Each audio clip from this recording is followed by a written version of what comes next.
In today's video, we will be comparing some similar fragrances in my collection. If you're interested, then just keep watching.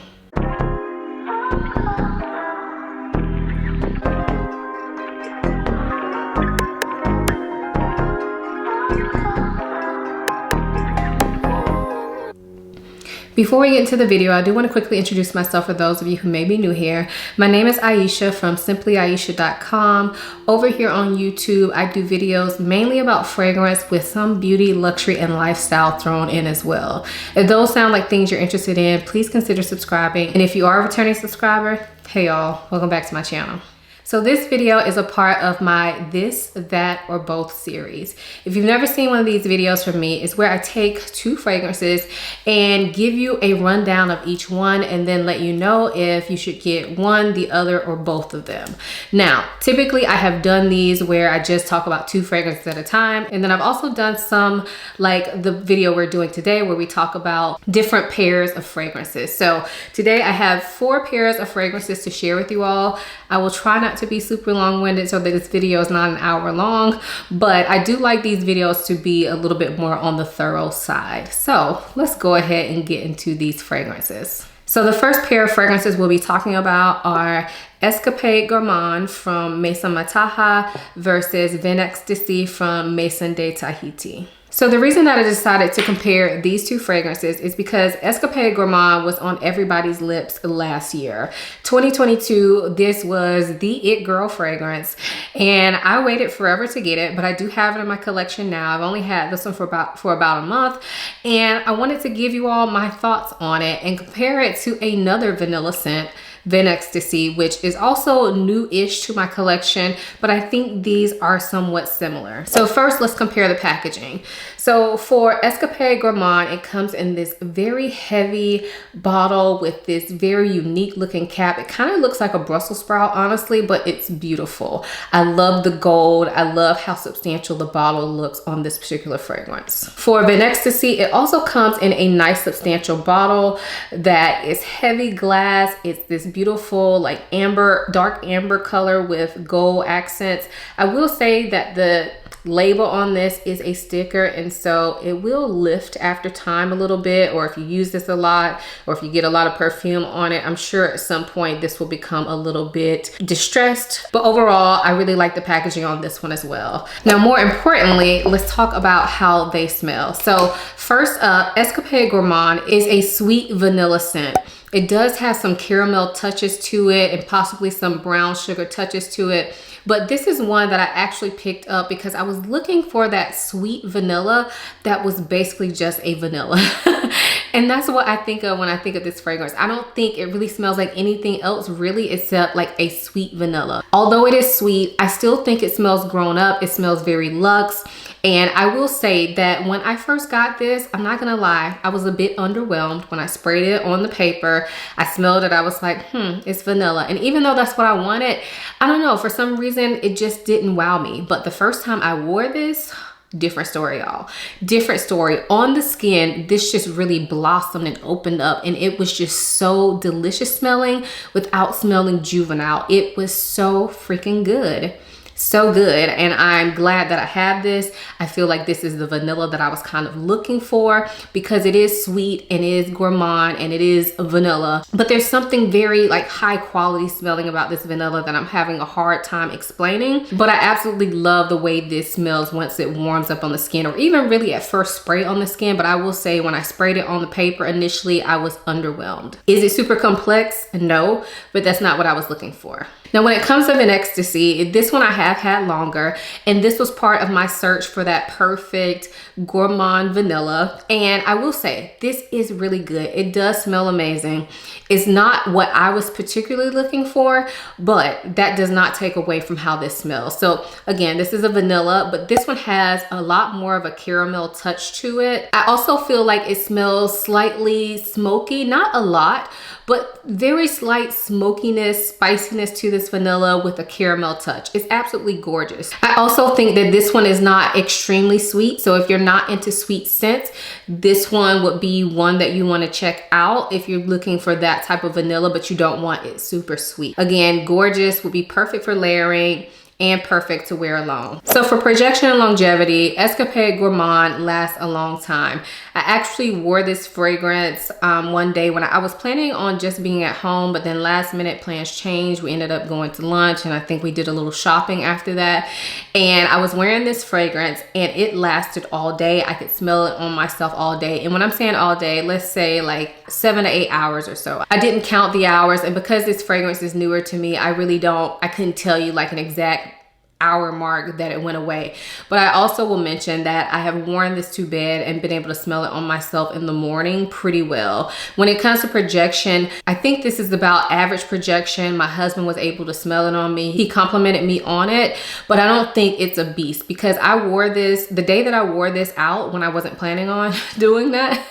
It was hot, y'all. It was hot. This is not a fragrance that I thought would work in the hot weather, but let me tell y'all, it worked. It worked. It's not overpowering. It's not extremely heavy, but it still was very present all day long. For Ecstasy, this one again lasts pretty much all day. I would say about 7 or 8 hours. However, this one is a lighter scent. So this one has a lighter projection. This is more of your scent bubble, but it's not a skin scent. I think this was actually really good for this type of fragrance because it's not too heavy. Because we're going into spring, summer, this one would probably be the better option just because it's not doing the most. Even though Escapade Gourmande surprised me and I was able to wear this in the hot too, if I knew I was gonna be out, I probably would have reached for this one just because overall it is a lighter scent, but still there. So for price, Escapade Gourmande comes in a 100 ml bottle and this retails for $210.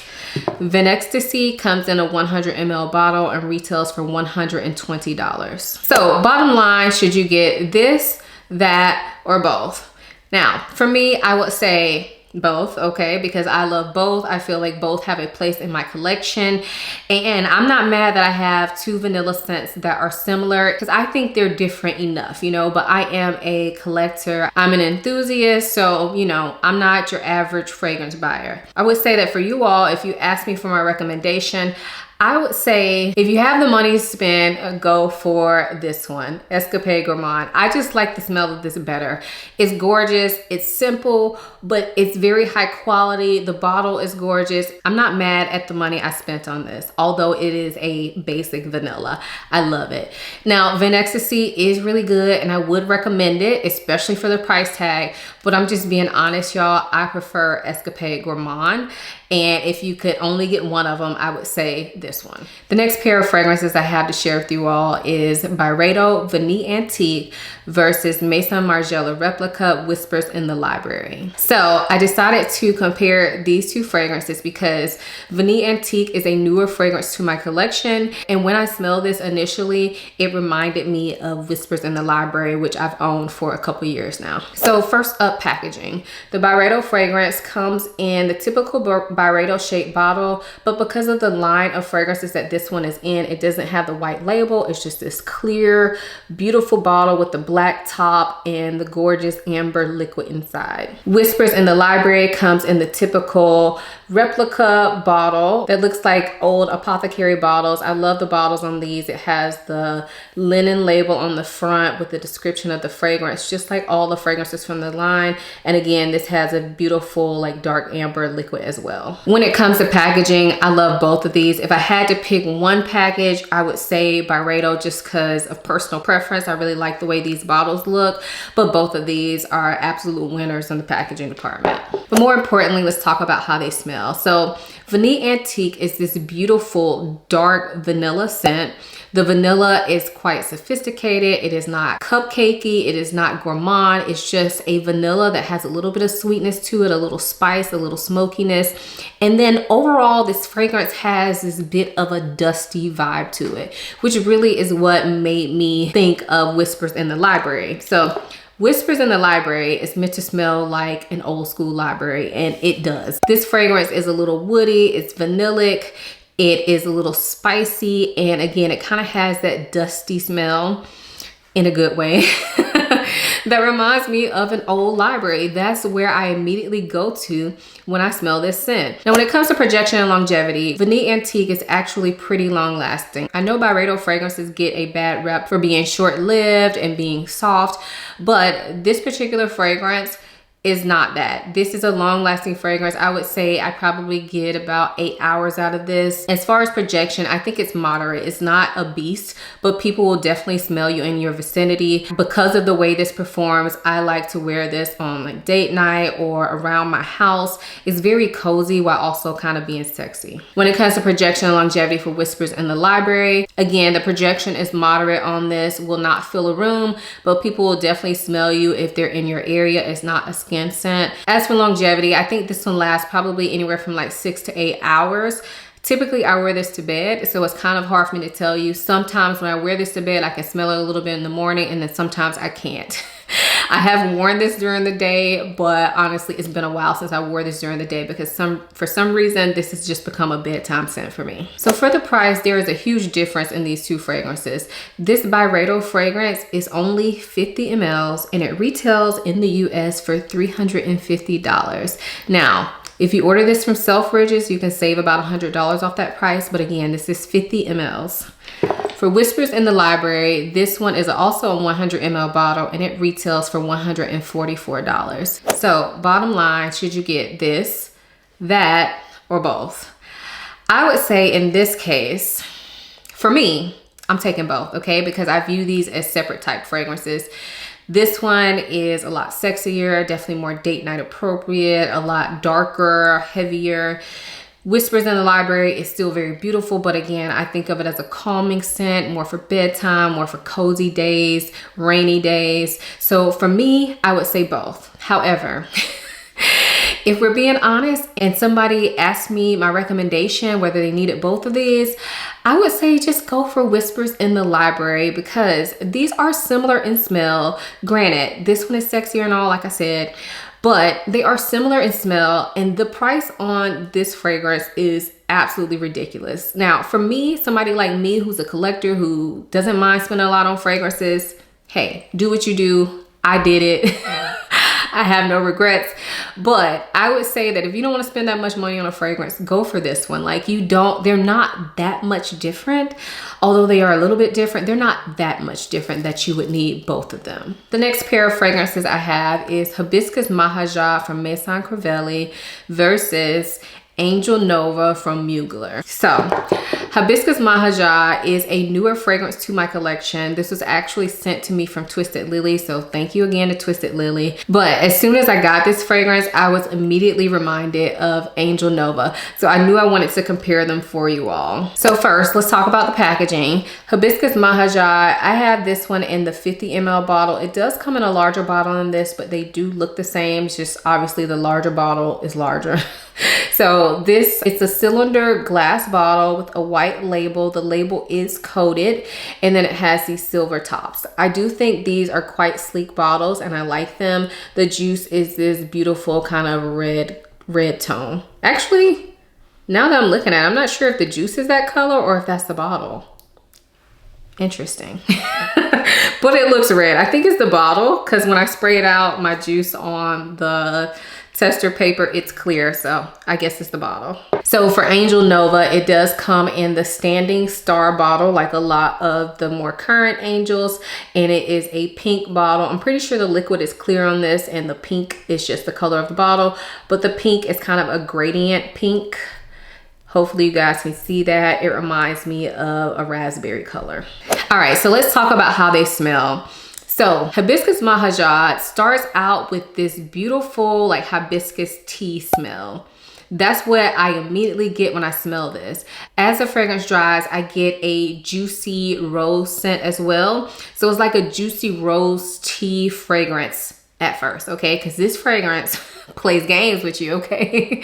This fragrance goes on a journey. So if you're looking at this fragrance, don't buy it after one sniff. Wear it, okay? Because smelling this fragrance, it smelled all juicy, happy, hibiscus tea to me, like perfect for spring, summer. But I will tell you, when I wore this fragrance, it does start out like that, but there is something deep and dark in the background. I don't know if it's an actual leather note, but that's what it smells like to me, that comes out to play.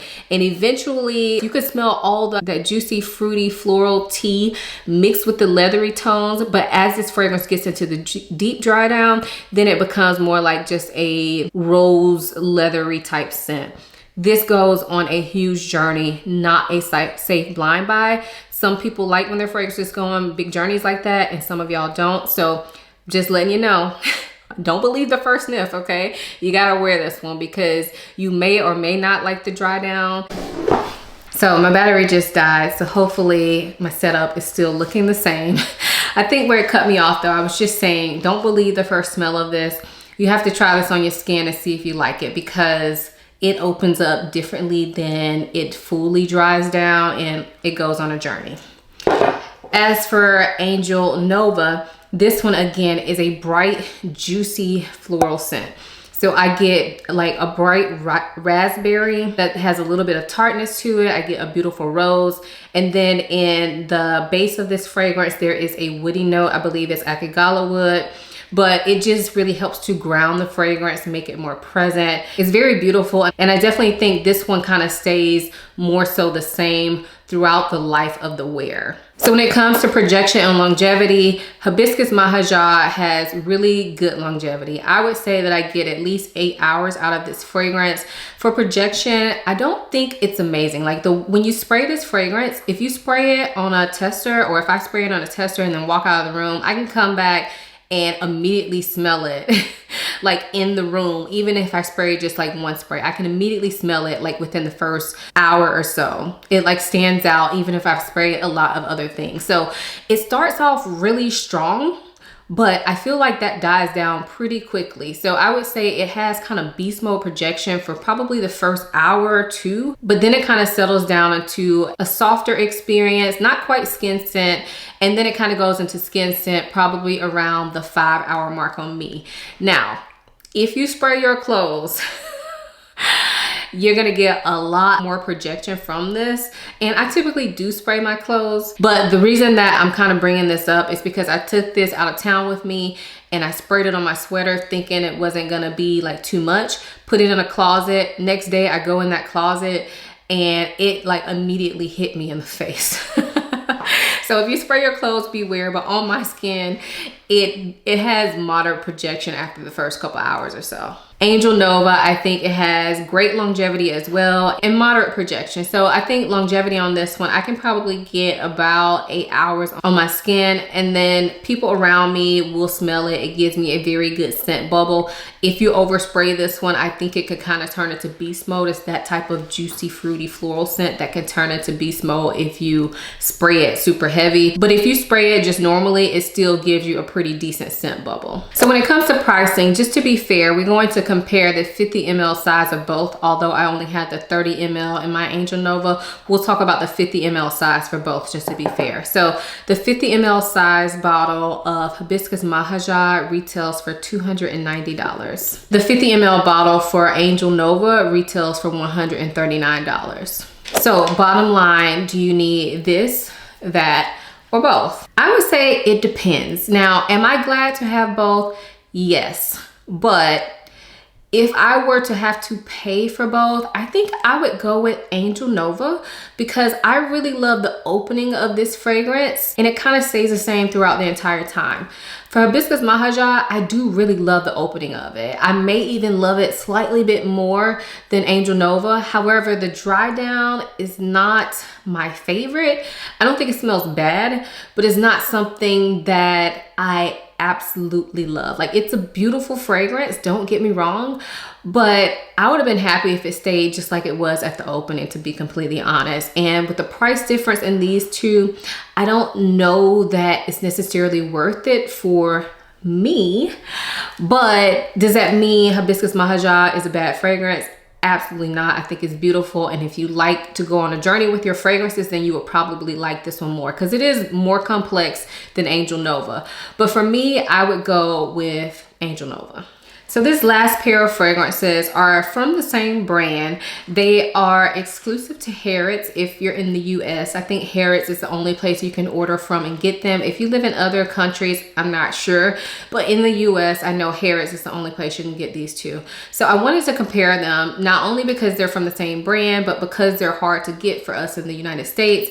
They are pricey, and I do think they're similar, not the same, but they are similar. So I wanted to let you guys know if you needed both of them. So the fragrances we're talking about are from Alexander J, and this is Oriental Enigma versus Imperial Peacock. So these fragrances were really having a moment last year. There's something that I wanted. A lot of people were telling me that I would love these, including a lot of you all, my subscribers. Y'all were telling me I need to get these. Y'all know my taste. I would love them. And you guys are right. I do love both of them. First up, let's compare the packaging like all of them. So these are easy. Their packaging is almost the same, but I am going to close up because they're slightly different. They come in these beautiful like vintage looking bottles. This one is Oriental Enigma, and I don't know if it's coming across well, but there is a face in the bottle, like a little face with a mask on, it looks like. So that is Oriental Enigma. And then Imperial Peacock, same type of bottle. Juice is a little lighter, and it has a peacock that is etched into the glass here. So that one I think shows up a little bit better. Hopefully you guys are seeing that. But both bottles are beautiful. Both are winners for me. They're very similar. It's just slightly different based on the fragrance name. So let's talk about how they smell. Now, before we talk about how they smell, I just want to say I've had these fragrances for a few months, and I've been waiting to talk about them because I feel like both of them are hard to explain how they smell. So I'm going to do my best, but just know these fragrances are kind of hard for me to wrap my mind around, okay? So this first one is Oriental Enigma, and this one opens up a little bit bright and zesty, like ginger may be in this. I feel like I can detect some ginger. And then as this fragrance starts to dry on the skin, it gets a bit sweeter, but it's more like a resinous sweetness, like what you would get from a benzoin note or something. I'm not sure if benzoin is a note, y'all, but it's a resinous sweetness to it. Maybe a little bit of vanilla in here, but it's not like a full-on gourmand scent. It's quite spicy, and I feel like it's just a mixture of different spices with this slightly boozy, resinous sweetness and the kick of ginger. When it comes to Imperial Peacock, again, I feel like I can smell some ginger in this fragrance. I don't know if it's just me. Y'all know I love ginger, but I feel like I can smell ginger in both of these. It'll be interesting when I actually look up the notes of this after I film this video. But this smells like some ginger, some woodiness, a lot of different spices.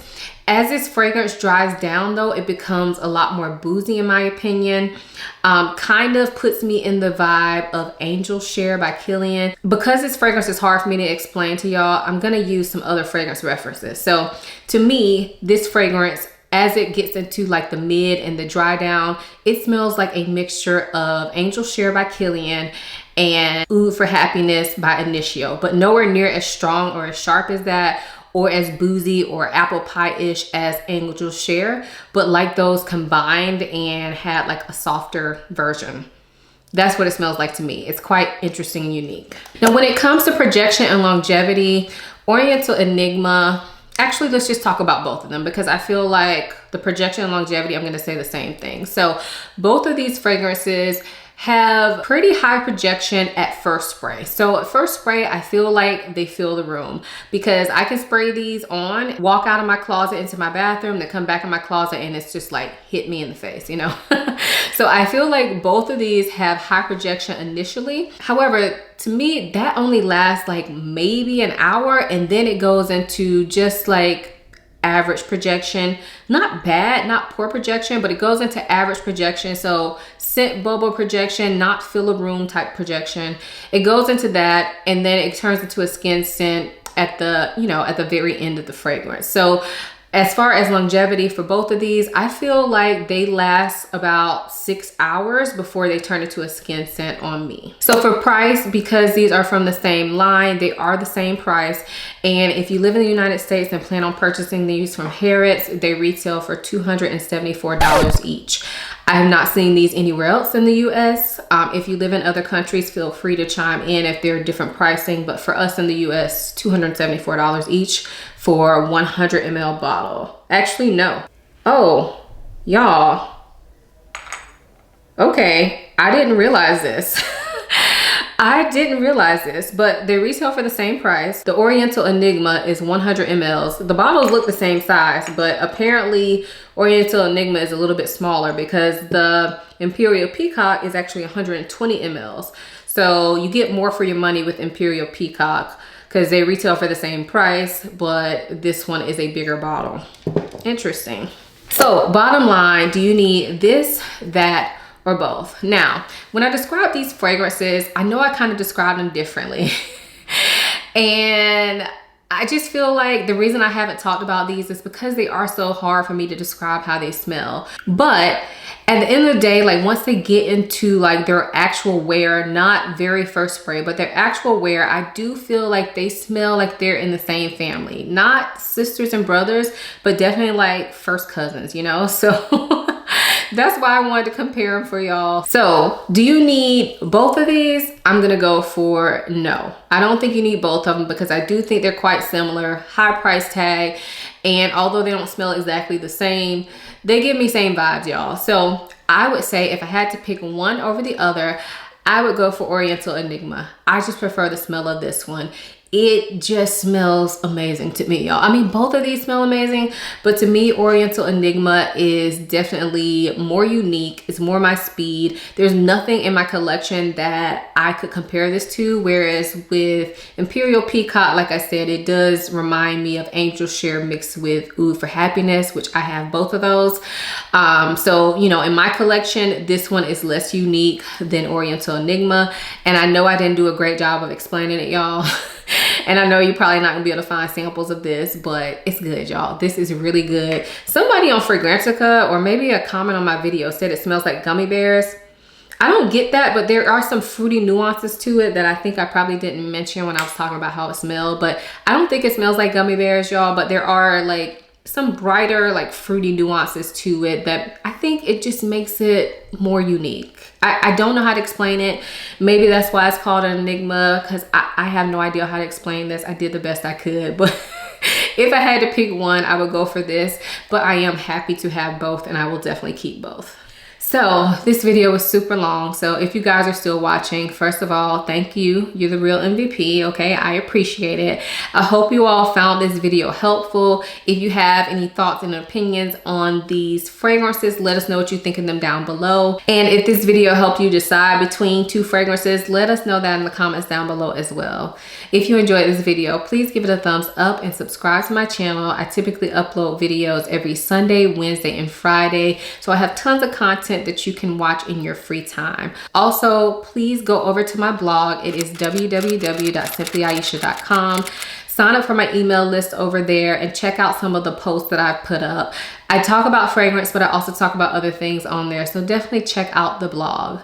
Also, if you want to connect with me further, go ahead and follow me on Instagram. I love to chit chat with you guys in my stories and my DMs. So I'm on there pretty much every day, and it's just easy to connect over on Instagram. I hope you all enjoyed this video as much as I enjoyed making it. Thank you so much for watching. I'll see you in my next one. Bye.